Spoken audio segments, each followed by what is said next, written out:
অপরিকল্পিত এবং রাজনৈতিক উদ্দেশ্যে সাধারণ মানুষের মধ্যে উদ্বিগ্নতা এবং আতঙ্ক আশঙ্কা তৈরি করার জন্য ইলেকশন কমিশন, আমরা এটা দীর্ঘদিন ধরে বলছিলাম যে গোটা ভারতবর্ষে আরএসএস পরিচালিত বিজেপি যে রাজনৈতিক দল, তারা একটি ফ্যাসিবাদী সরকার এবং সেই কায়দাতে তাদের প্রবণতাগুলো ফুটে উঠছে।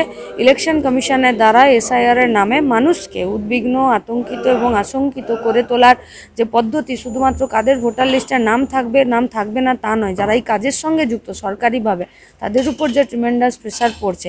আমরা ইলেকশন কমিশন এবং দেশের সরকারের কাছে আমাদের এটাই কথা যে যাদেরকে নিয়ে কাজ করছেন তাদেরকে মেরে ফেলে কাজ করবেন না। যেটা ধারাবাহিক কাজ ছিল সে কাজ আপনারা করেননি।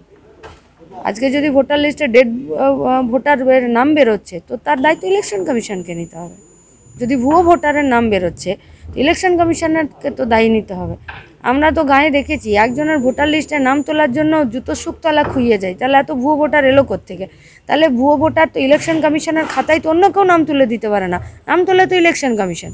তাহলে যে কাজ তোমরা করেছো, যে কাজের দায়ভার তোমাদেরকে নিতে হবে, সেই কাজের জন্য গোটা রাজ্যের মানুষকে আতঙ্কিত করার তো কোনো মানে হয় না। আপনি একজনকে নিয়ে কাজ করছেন, তিনি অসুস্থ হয়ে পড়ছেন, দায় কাকে নিতে হবে?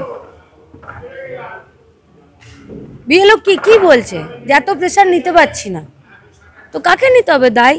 আমি আপনি নেব? যে কাজটা তোমার ধারাবাহিক সুষ্ঠু একটি কাজের ধারা ছিল সেটা তুমি এখন করছো, যে সরকারি লোকজনদেরকে নিয়ে তুমি করছো তারা অসুস্থ হচ্ছে, তাহলে এর দায় কাকে নিতে হবে? এবং এই পদ্ধতির সুষ্ঠু নিরসন কাকে করতে হবে? ইলেকশন কমিশনকে। তো আমার বাড়ির কেউ মারা গেছে, তার একটি ডেথ সার্টিফিকেট লাগবে। আমি জানি না আপনাদের ব্যক্তিগতভাবে কোনো ডেথ সার্টিফিকেট করার কোনো অভিজ্ঞতা আছে কিনা। একটি লোক মরে গেলে সে হসপিটালে মরুক আর বাড়িতে মরুক, জানতে একটি ডেথ সার্টিফিকেট করে নিয়ে আসুন। রেশন কার্ড স্যারেন্ডার করাতে হবে, ভোটার কার্ড স্যারেন্ডার করাতে হবে, ডাক্তারের সার্টিফিকেট লাগবে, ক্রিমেশন সার্টিফিকেট লাগবে, তবে গিয়ে তার যে ডেট আছে সেটা রেজিস্ট্রেশন হবে। তো এমনি করে কি করে তাহলে ভোটার লিস্টে ডেড ভোটার থেকে গেল? তাহলে ডেড ভোটার এবং ডেথ সার্টিফিকেট তুমি তো এগুলোও মেলাতে পারতে, মানুষকে এতগুলো আতঙ্কের মধ্যে না ফেলে।